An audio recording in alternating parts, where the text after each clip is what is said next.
Okay, so I'd like you to pick up your mouthpiece, and I have a little sticky label on there that stops my teeth sliding, stops the vibration. I use a little clamp like that called a ligature. You can have fancy ones that have lovely string on them like that. And you can also have one I've made that is like the German system, which tie on, which is a type of cord that's just been glued together, but it's tied on in Germany one end and then the other, and that's very lovely too. You can buy bamboo, make one like that. Not very expensive, very good sound. This is my favorite one, is the Rovner Eddie Daniels. They're not making those at the moment. And then I have a little cap that goes over the reed when it goes in place. That's a little tiny cap just to protect the reed when it's in place. One of the hardest things is putting the reed in without damaging it.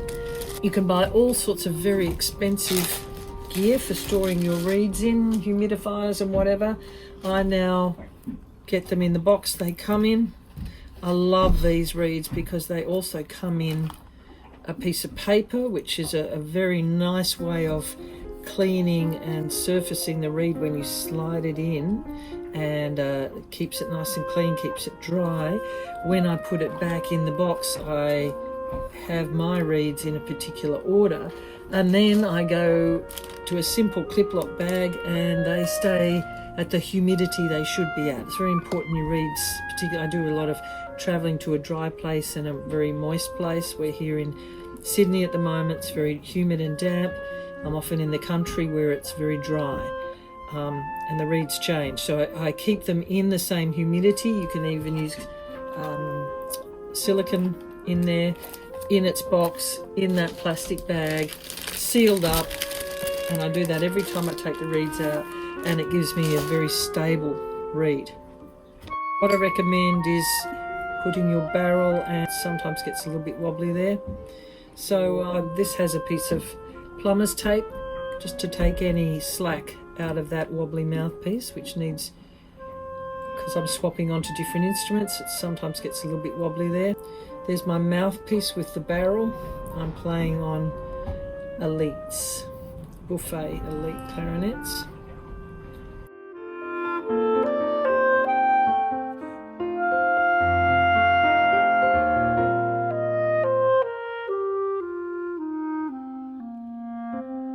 Okay, so there are two ways of putting your reed on. You put your reed against the table of the mouthpiece. See how it slopes away at the tip there? That gives you the place where the reed vibrates back and forth like that. So some of them slope far down and some of them slope near the tip. This is a standard opening.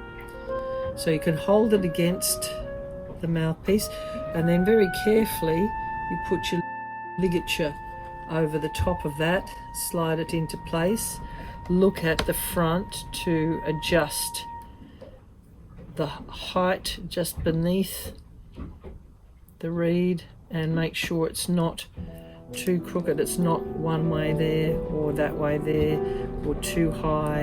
And you want your reed to be just, when you look at it over the top, just want to see a little bit of that black line over the top of the mouthpiece.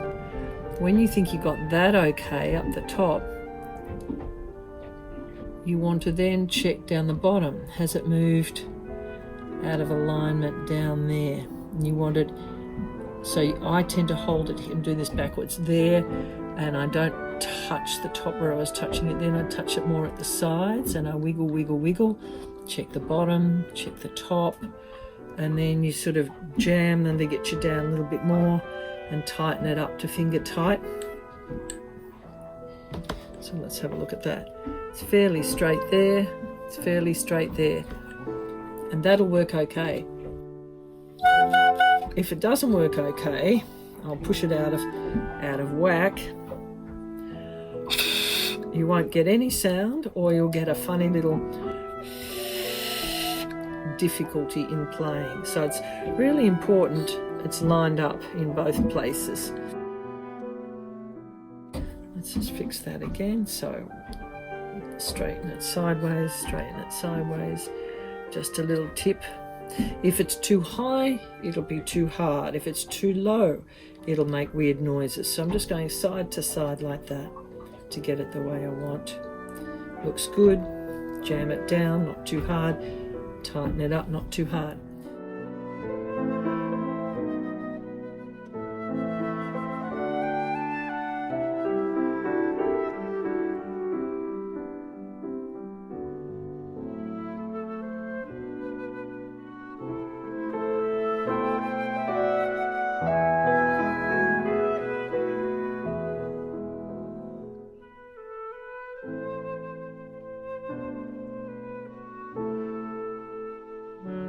So I'm a clarinetist, music researcher, did my PhD about 10 years ago into efficient practice.